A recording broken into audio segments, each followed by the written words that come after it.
सभी का मेरे इस YouTube चैनल में हार्दिक अभिनंदन है।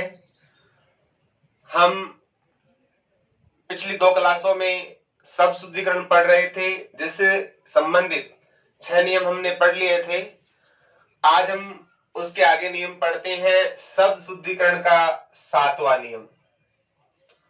तो नियम नंबर 7, ध्यान रखना, किसी शब्द में या किसी शब्द के साथ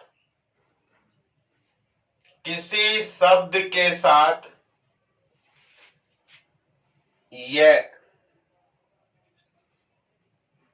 और ता, किसी शब्द के साथ यह और ता, इन प्रत्ययों का एक साथ प्रयोग नहीं होता। इन प्रत्ययों का एक साथ प्रयोग नहीं होता।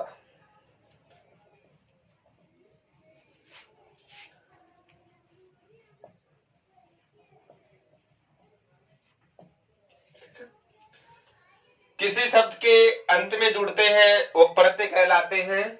और ध्यान रखना, यह और ता, ये दोनों प्रत्यय कभी एक साथ नहीं आते हैं। या तो केवल ये का प्रयोग होता है या केवल ता का प्रयोग होता है। जैसे आपका शब्द है सुंदर, अगर सुंदर में यह प्रत्यय लगाते हैं तो सुंदर में यह लगाने से सौंदर्य बनता है, और सुंदर में ता लगाने से सुंदरता बनता है।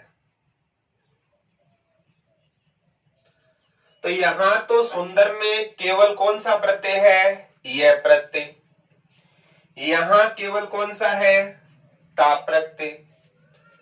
तो सुंदर प्लस ये सौंदर्य, सुंदर प्लस ता सुंदरता।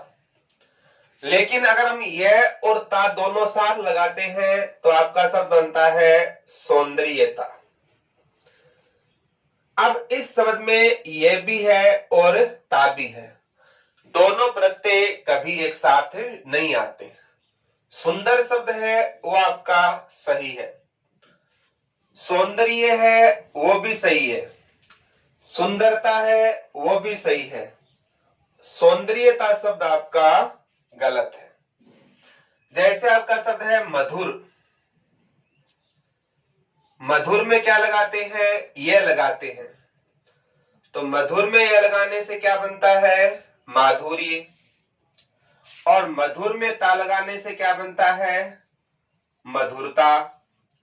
और यह और ता दोनों लगाने से आपका बनता है माधुर्यता। माधुर्यता शब्द क्या है? आपका गलत है। जैसे आपका शब्द है धीर, धीर में यह लगाओगे तो क्या बन जाएगा? आपका धैर्य। और धीर में ता लगाओगे तो क्या बन जाएगा? धीरता। और अगर आप बनाओगे धैर्यता तो ये धैर्यता शब्द क्या है? आपका गलत। यह भी लग सकता है और आपका ता भी लग सकता है, लेकिन यह और ता दोनों एक साथ नहीं लगते। जैसे मान लो आपका शब्द है दरिद्र, दरिद्र में यह लगाओगे तो क्या बन जाएगा? दारिद्र्य। और दरिद्र में ता लगाओगे तो बनता है दरिद्रता।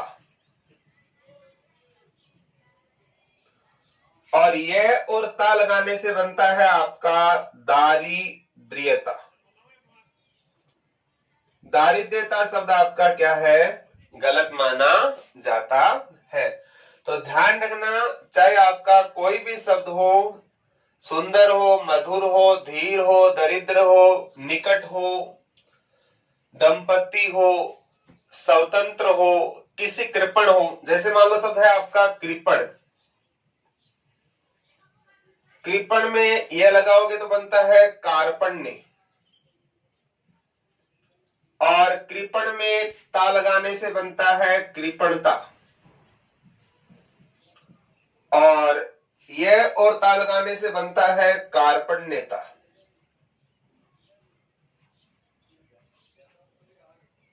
तो कार्पण्यता शब्द आपका क्या है? गलत है। जैसे आपका शब्द है उदार,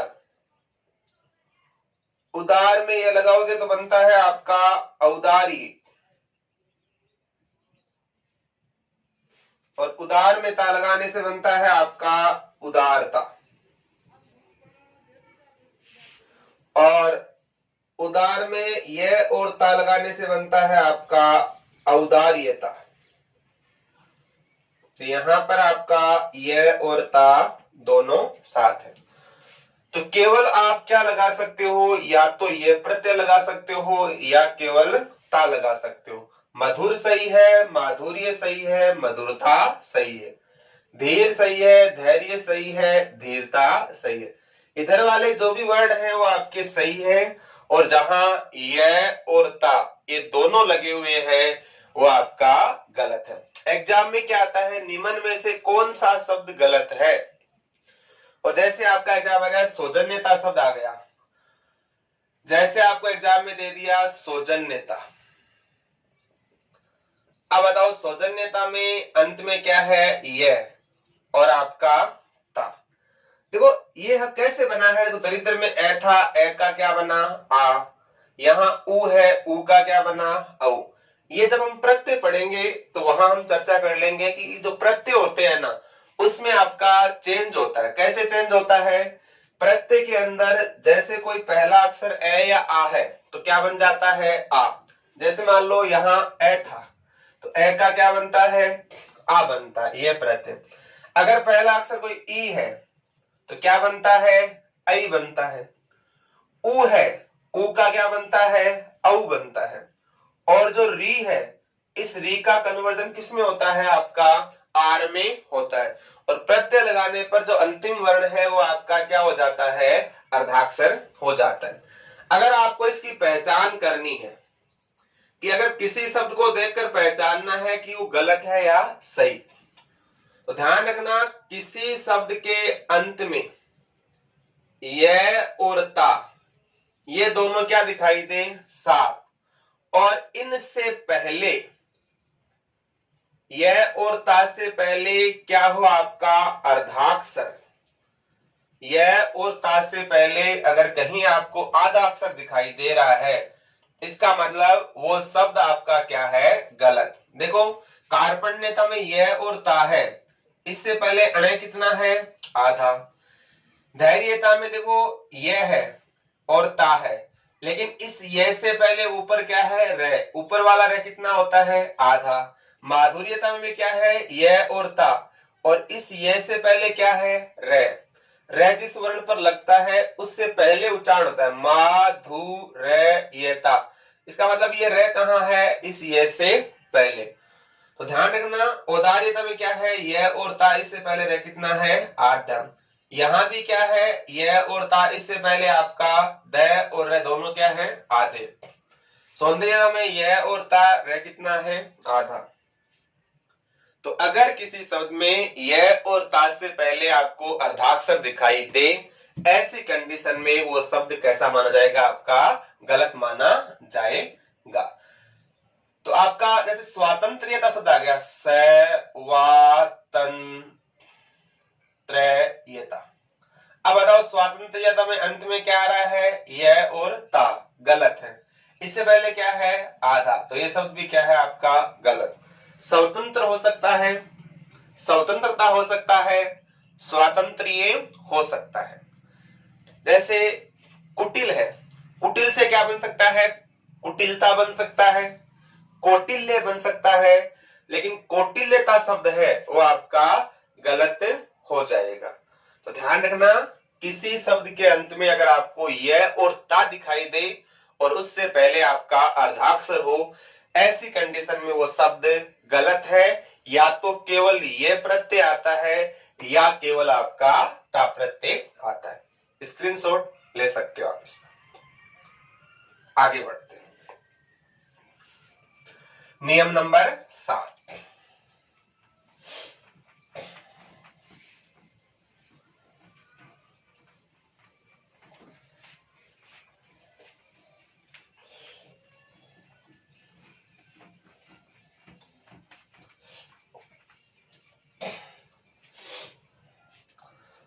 अगला नियम है आपका 8वां।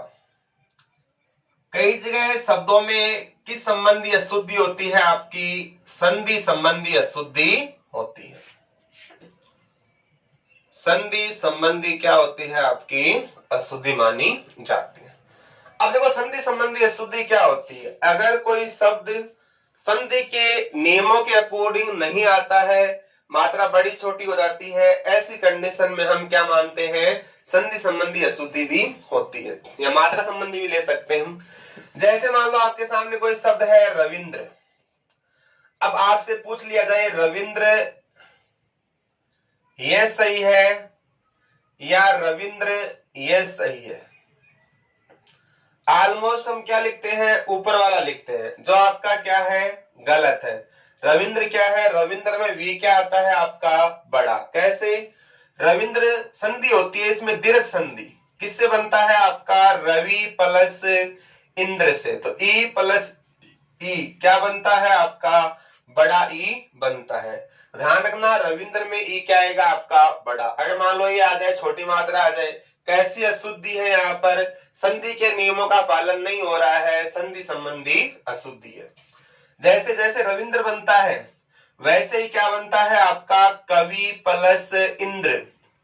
यहां भी क्या है? दीर्घ संधि, ई प्लस ई क्या बनता है? बड़ा ई। तो कवि प्लस इंद्र से क्या बनता है? आपका कविंद्र बनता है।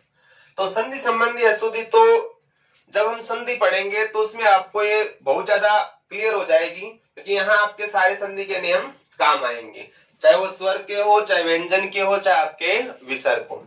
अब आपके सामने जैसे आ गया गत्यवरोध सही है या आपका गत्यावरोध सही है।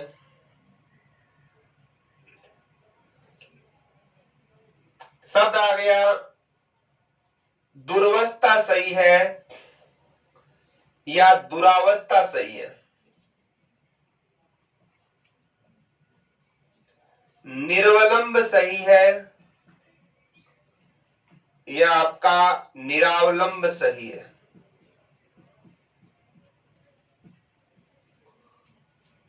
पुनरावलोकन सही है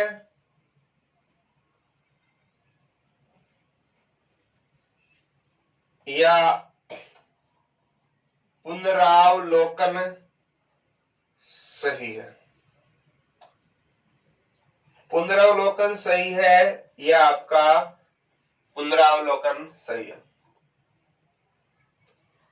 रित्यानुसार सही है या फिर रित्यानुसार सही है। उपरोक्त सही है या आपका उपर्युक्त सही है। तो एग्जाम में ये प्रश्न आते हैं निम्न में से कौन सा शुद्ध है, कौन सा अशुद्ध है। अगर आपके संधि के नियमों का ज्ञान है आपको तो इनमें से कोई भी शब्द आपका गलत नहीं होगा, कोई शब्द आपका गलत नहीं होगा। अब देखो हम ऑलमोस्ट क्या करते हैं? गत्यावरोध बोलते हैं। ध्यान रखना गत्यावरोध क्या है? आपका गलत है। सही क्या होता है? आपका गत्यवरोध। कैसे?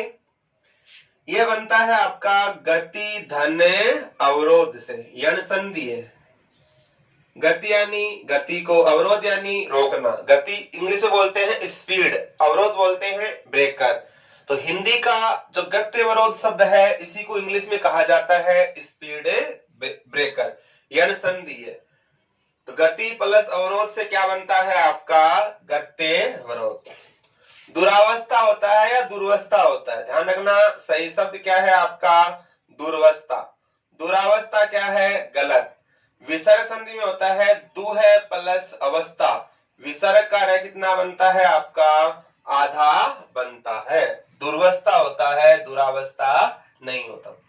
अब निर्वलंब होता है या निरावलंब होता है? ध्यान रखना यहां भी होता है निर्वलंब सही है, निरावलंब गलत है। विसर्ग संधि में होता है आपका नि है धन अवलंब।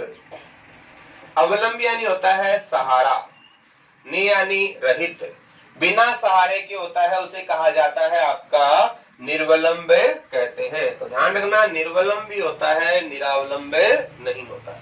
अगला है पुनरावलोकन या पुनरावलोकन। ध्यान रखना, सही शब्द आपका क्या है? पुनरावलोकन। पुनरावलोकन गलत है, यह बनता है आपका पुनः धन अवलोकन। यहां भी कौन सी संधि है आपकी? विसर्ग संधि है। पुनः यानी फिर से, अवलोकन यानी देखना। किसी को आप बार बार देखते हो ना मुड़ मुड़ के, तो क्या कहलाता है? आपका पुनरावलोकन कहलाता है। अब एग्जाम में अगर रीत्यानुसार सही है या रीत्यानुसार है, तो ध्यान रखना, रीत्यानुसार सही है, रीत्यानुसार आपका क्या है? गलत। किससे बनता है आपका? रीति प्लस अनुसार से क्या बनता है आपका? रीत्यानुसार बनता है। यण संधि है यहाँ भी, रीति प्लस अनुसार से रीत्यानुसार यण संधि। एग्जाम में आता है उपरोक्त होता है या उपयुक्त होता है। ध्यान रखना, यहाँ क्या सही है आपका? उपयुक्त। उपरोक्त शब्द क्या है आपका? गलत। किससे बनता है आपका? ऊपरी प्लस उक्त से क्या बनता है आपका? उपयुक्त बनता है। तो ध्यान रखना, यहाँ भी संधि है, यण संधि। तो देखो, इस नियम के अंदर आपको संधि के नियम के बारे में पता होना चाहिए, और जब आपकी संधि क्लियर होगी तो ये आपका क्लियर हो जाएगा। तो कई बार क्या होता है, शब्दों में संधि संबंधी अशुद्धि पूछी जाती है, तो इसका स्क्रीनशॉट ले लीजिए आप। ठीक है, आगे बढ़ते हैं। कुछ शब्द और भी ले लेते हैं। मान लो एग्जाम में 2 ऑप्शन तो आते नहीं है आपके सामने, 4 ऑप्शन आते हैं।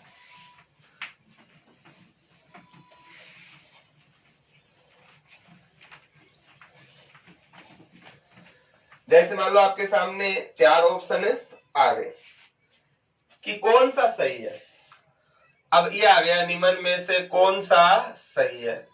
लघुतर ये सही है, लघुतर ये सही है,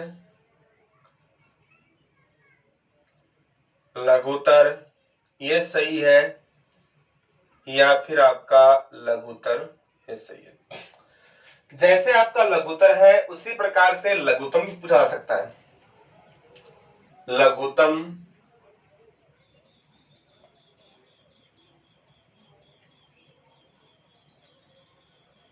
लघुत्तम,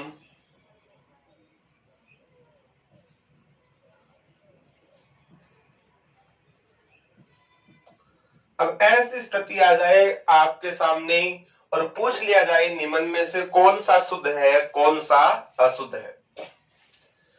अब देखो, अंतर इतना ही है, यहाँ उ छोटा है, सिंगल तय है, उ छोटा है, तय के ऊपर तय लगा हुआ है, उ बड़ा है, यहाँ उ बड़ा है, तय के ऊपर तय लगा हुआ है।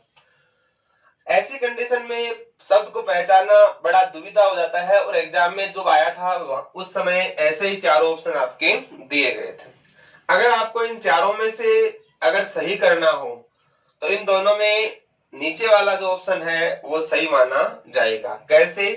देखो, ये जो शब्द है वो संधि होती है लघु प्लस उत्तर से, लघु प्लस उत्तर से, और लघु प्लस उत्तम से क्या बनता है आपका? लघुत्तम बनता है। तो दीर्घ संधि में होता है उ प्लस उ बराबर क्या बनता है आपका? बड़ा उ। यहाँ देखो, तय के ऊपर जो ये लगा हुआ है ना, आप ये मत सोचना कोई फैशन है, ये तय के ऊपर क्या लगा हुआ है आपका? आधा तय। ध्यान रखना, ऊपर वाला जो अक्षर क्या होता है? आधा। तो ऊपर लगा हुआ है वो तो कितना तय है आपका? आधा। नीचे लगा हुआ है वो कितना तय है आपका? पूरा तय है। तो देखो, क्योंकि व्यंजन संधि पढ़ते हैं ना, उत प्लस तर, और संस्कृत में हो जाता है आपका उद प्लस तर। तो उत में तय कितना है आपका? आधा। तर में कितना है? तय पूरा। तो उ ये तय पूरा, और आधा तय लगाने के लिए ऊपर क्या कर देते हैं? इसके ऊपर रेखा खींच देते हैं। तो इसमें कितना तय है आपका? 1.5 तय। वैसे ही उत प्लस तर से उत्तर बनता है, और इसी प्रकार से उत प्लस तम से क्या बनता है आपका?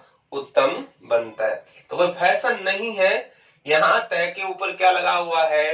तय लगा हुआ है। अब किताब वाले गलती कर देते हैं, कहीं होता है वहां नहीं लगाते हैं, नहीं होता है वहां पर लगा देते हैं। तो इसका भी ध्यान रखना है आपको। तो इसमें इसके अलावा कोई और ऑप्शन सही है क्या? इसके अलावा सही होगा तो आपका कौन सा होगा? पहला। तो इन दोनों में चौथा भी सही है और पहला भी सही है। ये सही क्यों है नीचे वाले? ये आपके संधि के अनुसार सही है। ऊपर वाला सही क्यों है? क्योंकि ऊपर वाला बनता है लघु प्लस तर, और ये बनता है आपका लघु प्लस तम से बनता है।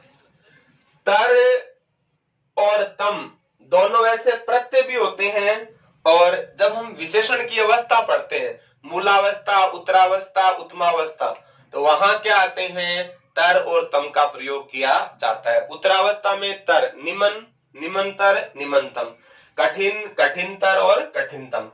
इस कारण आपका एक नंबर भी क्या है? सही। अब आपके सामने आ गए कि सर दो ऑप्शन सही हो गए, किसको सही माने? जब देखो पहली बार तो ऐसी स्थिति आती नहीं है, और जब एक बार एग्जाम में आई थी, एक दो बार आ चुकी है पहले, तो ऐसी कंडीशन में जो आपका संधि वाला है उसे ही सही माना जाता है।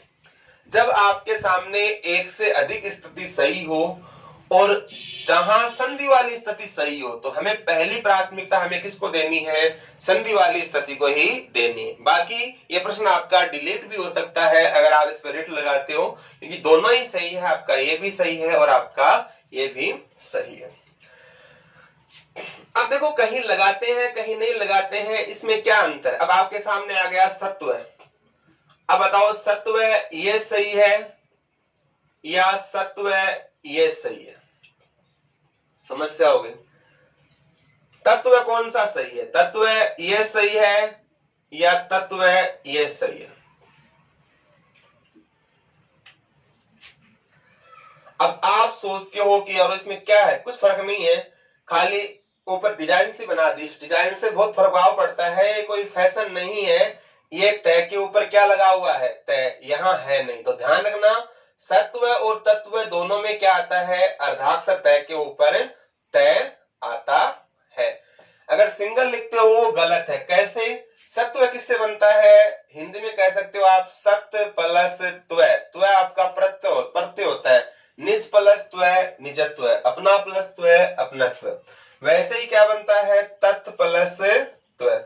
अगर हम संस्कृत की बात करते हैं तो सद के स्थान पर क्या बनता है? आपका सद, और तत् के स्थान पर क्या बनता है? तद। वैसे ही उद के स्थान पर संस्कृत में क्या बन जाता है? आपका उद बन जाता है। तो हिंदी में तय वाले को वरीयता दी जाती है, जबकि संस्कृत में दय वाले को दी जाती है। बाकी ऑलमोस्ट दोनों एग्जाम में नहीं आते हैं, और हिंदी की दृष्टि से आते भी हैं तो तय वाले को ही दी जाती है। अब बताओ सत में तय कितना है? आपका आधा है। त्वय में कितना है? आधा है। दो तय कितने हो गए? आधे। क्या दो आधे तय मिलकर एक हो सकते हैं क्या? आप कहोगे हो नहीं। ध्यान रखना, दो आधे तय मिलकर एक नहीं हो सकते। अगर किसी व्यंजन को पूरा करना है तो किसकी आवश्यकता पड़ती है? स्वर की आवश्यकता पड़ती है। जैसे मान लो ये तय आधा है, इसको पूरा बनाने के लिए सामने क्या चाहिए आपको? ए। तय प्लस ए से क्या बन जाएगा? आपका ए, तय बन जाएगा, और तय प्लस आ से ता बन जाएगा। इसका मतलब व्यंजन को कंप्लीट करने के लिए साथ में क्या होना चाहिए? आपका स्वर। जबकि यहाँ पर दोनों तरफ क्या है? आपके आधे तय। तो इस तत्व में नीचे वाला तय ये कितना है? आधा। ऊपर जो लगाया वो भी क्या है? आपका आधा। तो दोनों आधे तय आपके इस प्रकार से लिखे जाएंगे। तो सत्व आपका ये सही है, तत्व आपका ये सही। अब महत्व है, अब महत्व ये सही है आपका या महत्व ये सही है? एग्जाम में पूछ लेते हैं कौन सा सही है कौन सा गलत है। तो महत्व में तय के ऊपर क्या आता है? आपका आधा आता है। कैसे बनता है? महत धन त्वय। तो यहाँ भी दो कितने हैं? आपके आधे तय। इसी कारण यहाँ भी तय के ऊपर क्या आता है? आपका तय आता है। तो इस बात को भी ध्यान रखना, कहाँ लगाना है? दोनों तरफ तय होते हो तो तय के ऊपर तय लिखना ही है। ऐसी कंडीशन होने पर ही सही माना जाएगा, अन्यथा आपका क्या रहेगा? वो गलत माना जाएगा। स्क्रीनशॉट ले सकते हैं। आगे बढ़ते, अब आपके सामने आ गया कर्ता है, कर्तव्य है, इनको किस प्रकार से लिखते हैं। अब आपके सामने आ गया कर्ता, कर्ता ये सही है या कर्ता ये सही है, कर्तव्य आपका ये सही है या फिर आपका कर्तव्य ये सही है। बात कर रहे हैं हम तय की, संधि वाली नहीं रहे, कहां लगाना है, व्यंजन की अधिकता हो रही है, ठीक है ना। अब कहां लगाना है कहां नहीं लगाना है। अब आप सोच रहे हो यहां तय के ऊपर क्या आया, आपका तय आया, लेकिन हर जगह ऐसा नहीं होता है। अधिकांश जो 99% किताबें हैं वहां कर्ता और कर्तव्य आपका इस प्रकार से लिखा जाता है। ध्यान रखना ये दोनों ही गलत है, ये कर्ता आपका गलत है और ये आपका कर्तव्य क्या है, गलत है। कैसे, अब ये कर्ता किससे बना है, ये कर्ता बनता है क्री प्लस ता से बनता है, और कर्तव्य किससे बनता है आपका, कर्तव्य बनता है आपका क्री प्लस तव्य से बनता है। ध्यान रखना कर्तव्य किससे बनता है, क्री प्लस तव्य। यहाँ पर हिंदी और संस्कृत में अंतर होता है, कई बार करते हैं ना। जैसे एक बच्चे ने प्रश्न में कहा किया था मेरे को कि जो करण शब्द है, मैंने जब टॉपिक पढ़ाया था तो उस समय क्या लिखाया था कि करण किससे बनता है आपका, क्री धातु में कौन सा प्रत्यय लगाने से क्या बनता है, कर्ण बनता है। तो ध्यान रखना हिंदी में तो क्री प्लस अन से क्या बनता है आपका, कर्ण बनता है, लेकिन संस्कृत में कर्ण में अन नहीं आता है। तो संस्कृत की अगर बात करते हैं तो संस्कृत में अन के स्थान पर प्रत्यय कौन सा होता है आपका, ल्युट होता है। तो यहाँ क्री प्लस ल्युट्स लगाने से संस्कृत में क्या बन जाता है आपका, कर्णम बन जाता है। तो संस्कृत में प्रत्यय का विधान अलग होता है, हिंदी में प्रत्यय का विधान क्या होता है आपका, अलग होता है। तो वैसे हिंदी में क्या बनता है, क्री प्लस ता बनता है, कर्ता। और अगर हम संस्कृत की बात करें तो इस ता के स्थान पर आपका क्या हो जाएगा, त्रिच हो जाएगा। संस्कृत में कौन सा प्रत्यय होता है आपका, त्रिच होता है, हिंदी में क्या होता है, ता होता है। तो ध्यान रखना अंतर है दोनों लैंग्वेज में। क्योंकि मैंने जब टॉपिक पढ़ाया तो मैंने क्या कहा था, जो री होता है इस री का रे भी बनता है, अर भी बनता है, और क्या बनता है आपका, आर भी बनता है। अब देखो कर्ता किससे बनता है, क्री प्लस ता से हिंदी में। अब क्री किससे बना है, क और री से बना है, जोड़ना क्या है, ता। और मैंने जब कर्ण बताया था कहा था कि री का क्या बनता है, अर। तो यहाँ भी जो री है इसका क्या बनेगा, अर। यण संधि में री का रे बनता है, गुण में अर, प्रत्यय में क्या बनता है, आ। तो यहाँ री का क्या बना, अर। तो कै आधा और ए, कै कितना हो जाएगा, पूरा। रे कितना है, आधा, कहाँ जाएगा, ऊपर।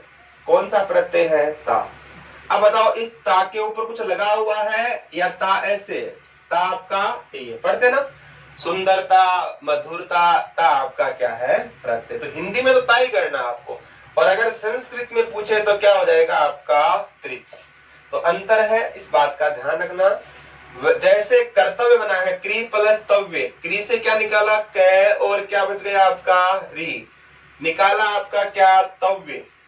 इस री का यहाँ पर क्या बनेगा, अर। अर का रे कितना होता है, आधा। कै और ए क्या बन जाएगा, कै। रे कितना है, आधा, कहाँ जाएगा, ऊपर। और तव्य का क्या आ जाएगा आपका, तव्य। तो इस प्रकार से क्या बनता है आपका, कर्तव्य बनता है। ध्यान रखना कर्ता और कर्तव्य दोनों पर तय के ऊपर तय नहीं आता है। जबकि जितनी एनसीईआरटी है, अन्य किताबें हैं, वहां भी आपका तय के ऊपर तय लगाया हुआ आता है, जो आपका ऑलमोस्ट गलत है। तो संस्कृत और हिंदी विधान के अनुसार आपके अलग अलग प्रत्यय होते हैं। तो ये नियम हो गया आपका रूल नंबर 8 संधि वाला।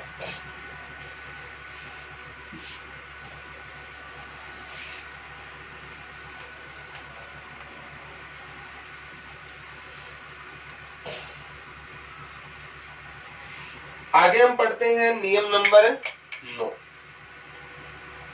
नियम नंबर 9 पढ़ते हैं आपके अंतस्थ वर्णों का नियम। किसका नियम, आपका अंतस्थ वर्णों का नियम। सबसे पहले तो हम बात करते हैं आपके अंतस्थ वर्ण होते कौन से। जब हम वर्णमाला पढ़ते हैं तो वर्णमाला के अंदर अंतस्थ वर्ण कौन कौन से आते हैं आपके, य रे लव। कौन से आते हैं आपके अंतस्थ वर्ण, य रे ल और व। ये आपके अंतस्थ वर्ण है। क्या इनका सही क्रम यही है क्या? देखो ये क्रम किस में है, हम हिंदी वर्णमाला पढ़ते हैं तो ये क्रम लेते हैं, और जब हम संस्कृत के अनुसार जो माहेश्वरी सूत्र है भगवान शंकर का दिया हुआ, और अगर हम संधि के अनुसार पढ़ते हैं तो इनका क्रम हो जाता है यवरल। क्या हो जाता है, यवरल। और ये क्रम किसके अनुसार है आपका, संधि के अनुसार, यानी संधि। एग्जाम में आता है अंतस्थ व्यंजनों का सही क्रम क्या है, तो क्या होता है आपका यवरल। अब बात आती है इनको अंतस्थ क्यों कहते हैं। अंत यानी भीतर, स्थ यानी स्थापित करना। इन वर्णों में जो प्राणवायु है वो भीतर की तरफ जाती है, इसीलिए क्या कहा जाता है, अंतस्थ कहा जाता है। अब देखो प्राणवायु अंदर जाती है या बाहर आती है। देखो अगर आपको डाउट हो तो आप हथेली पर क्या ले सकते हो, चून ले सकते हो। फिर चून लेकर आप बोलना य र ल और व। वो चून बाहर की तरफ उड़ता है या आपके मुंह की तरफ जाता है। तो ध्यान रखना जब अंतस्थ वर्णों की ध्वनि आएगी तो कोई भी हवा है वो किसकी तरफ आएगी, वापस मुंह की तरफ आएगी। इसलिए क्या कहलाते हैं आपके अंतस्थ वर्ण कहलाते हैं। अब देखो इन अंतस्थ वर्णों में हम इसका वर्गीकरण करते हैं तो जो ल होता है, ल को तो क्या कहते हैं आपका, वैसे व्यंजन पढ़ते हैं तो इसको कहते हैं आपका पार्श्विक व्यंजन कहा जाता है। र होता है, इस र को क्या कहते हैं, प्रकंपित, कंपनजात या लुंठित वर्ण कहते हैं। तो हम वर्ण विचार में पढ़ेंगे इनको अलग से। र होता है, इसको प्रकंपित, कंपनजात या क्या कहते हैं, लुंठित कहते हैं। बच गए आपके य और व। य और व को इन्हें कहा जाता है अर्ध स्वर या आपका संघर्षहीन। अर्ध स्वर या संघर्षहीन कहा जाता है। तो ल होता है वो पार्श्विक होता है, पार्श्व यानी बगल। अब ल ल तो हवा कहां से आती है, दोनों गलाब से। आप बोलते हो र, तो जीवा क्या करती है आपकी, कंपित होती है, र मुर्दा, इसलिए से क्या कहते हैं, प्रकंपित या कंपनजात। लुंठित का मतलब होता है लुढ़कता हुआ। आप बोलते हो र, तो आप जो हवा है वो आपकी जीवा के ऊपर से लुढ़कती हुई बाहर आती है, इसलिए क्या कहलाता है आपका लुंठित। यह और वह को अर्ध स्वर या संघर्षहीन क्यों कहते हैं। जब हम बात करते हैं इंग्लिश ग्रामर की, तो इंग्लिश के अंदर आपके लेटर कितने होते हैं, ध्यान रखना 26। 26 में से 5 आपके वोवल होते हैं यानी स्वर, और 21 आपके क्या होते हैं, कॉन्सोनेंट यानी व्यंजन। ए ई ओ यू वोवल होते हैं। तो ध्यान रखना इंग्लिश के अंदर जो 21 आपके व्यंजन होते हैं, इसमें से एक तो आपका वाई और एक आपका डब्ल्यू। वाई और डब्ल्यू को इंग्लिश में कहते हैं आपका सेमी वोवल। क्या कहा जाता है आपका, सेमी वोवल। और सेमी यानी होता है अर्ध, वोवल का अर्थ होता है स्वर, और हिंदी में इन्हें ही क्या कहते हैं आपका अर्ध स्वर कहते हैं। वाई है, इसका हिंदी अनुवाद होता है ये, और डब्ल्यू है, इसका हिंदी अनुवाद होता है आपका वह। तो इसलिए हिंदी में इन्हें क्या कहते हैं, अर्ध स्वर या संघ। अब बताओ इनको क्या प्रभाव होता है। जैसे मैंने आपके सामने लिखा स्वर, स्कूल, स्त्री, स्वयं। अब आपके सामने चारों में क्या है, स अर्धाक्षर, स्वर, स्कूल, स्त्री, स्वयं। अब देखो आपने स्वर, इसमें किसका उच्चारण किया, स का ही किया, स्वर। यहां भी क्या बोला, स्वयं। यहां भी आपने क्या किया, स का उच्चारण किया। जबकि यहां स से पहले आप क्या लगाते हो, स्कूल, तो इस स से पहले आपने क्या लगाया, ई। इसको स्त्री बोलते हो, स्त्री बोलते हो, स्त्री। तो यहां भी क्या लगाया आपने, ई लगाया। जबकि हिंदी वैज्ञानिक भाषा है जिसमें जैसा हम बोलते हैं ना वैसा ही लिखा जाता है और जैसा लिखा जाता है वैसा ही बोला जाता है। तो फिर हमने इनके साथ ई नहीं लगाया, इनके साथ ई लगाया। ऐसा क्यों? ये किस कारण से होता है? आपका अर्ध स्वर के कारण से होता है। क्यों? अगर किसी अर्धाक्षर स के बाद में ये आपके अंतस्थ वर्ण या आपके क्या हो अर्ध स्वर, ऐसी कंडीशन में स का उच्चारण क्या होता है? सही होता है। और दूसरी बात, अगर देखो यहां स के बाद में क्या है? वह। यहां भी क्या है? वह। अर्ध स्वर है, इसलिए स्वर और स्व। यहां देखो इस स के बाद में अंतस्थ परिवार से कोई भी नहीं है। ऐसी कंडीशन में इनसे पहले क्या जुड़ जाता है? ई जुड़ जाता है। तो एक तो नियम इसका क्या है आपका? ये है। दूसरा नियम क्या है आपका? अगर यह और वह से पहले कोई अर्धाक्षर आता है, अगर मान लो ये जो अंतस्थ है, अंतस्थ वर्ण से पहले या वर्णों से पहले क्या हो आपका? अर्धाक्षर हो, तो जो अर्धाक्षर होता है उसको उच्चारण की दृष्टि से 2 बार क्या होता है? उसका उच्चारण होता है। जबकि लिखा तो कितनी बार जाता है? वो 1 बार ही लिखा जाता है। और जब हम रुककर उसको पढ़ते हैं तो उसका साउंड कितनी बार बोलना पड़ता है? आपको 2 बार बोलना पड़ता है। जैसे मान लो आपके सामने शब्द है सरस्वती। अब बताओ सरस्वती में से कितना है? आधा। इसके बाद में क्या है? अंतस्थ वर्ण। कितनी बार है? 1 ही है। अब इसको अगर लिखोगे तो सरस्वती में से 1 बार ही आएगा अर्धाक्षर, लेकिन अगर इसको आप बोलोगे रुककर तो कैसी ध्वनि आएगी इसकी? सरस्वती। सरस्वती क्या आएगा? सरस्वती। यानी ये जो स है इसको कुछ हद तक आप बोलने में अपने आप जो साउंड है वो क्या होता है आपका? रिपीट होता है। वो किसका कारण है आपका? अंतस्थ वर्णों का कारण है। जैसे मान लो कोई शब्द है आपके सामने विद्यालय। विद्यालय। आपके सामने शब्द है अम्लान। शब्द है सत्य। अब देखो विद्यालय। विद्यालय इसका साउंड कैसे होगा? विद्या। विद्या। अब विद्या हो गया, बोलोगे आप विद्या। विद्या। विद्या ऐसे बोलोगे ना, तो ये द साउंड है कितनी बार हुआ आपका? 2 बार रिपीट हुआ। जैसे अम्लान में ले क्या है आपका? अंतस्थ वर्ण। इससे पहले मैं कितना है? आधा। तो इसको आप बोलोगे तो क्या बोलोगे? अम्लान। अम्लान। अम्लान। अम्लान। तो ये मैं है बीच का कितनी बार साउंड होता है आपका? 2 बार। जैसे मान लो आपका सत्य है, इसको आप उच्चारित करोगे तो क्या बोलोगे? इसको सत्य। सत्य। सत्य। सत्य। सत्य। तो ध्यान रखना, अगर कोई शब्द उसके अंदर अंतस्थ वर्ण है और उससे पहले कोई अर्धाक्षर है तो लिखने की दृष्टि से वो 1 बार ही लिखा जाता है, लेकिन उच्चारण की दृष्टि से हम थोड़ा सा रुकते हैं तो वो वर्ण है वो स्वतः 2 बार उच्चारित होता है। तो आज हमने 3 नियम पढ़े हैं और आज के लिए इतना ही। फिर मिलते हैं नेक्स्ट क्लास में। जय हिंद, जय भारत।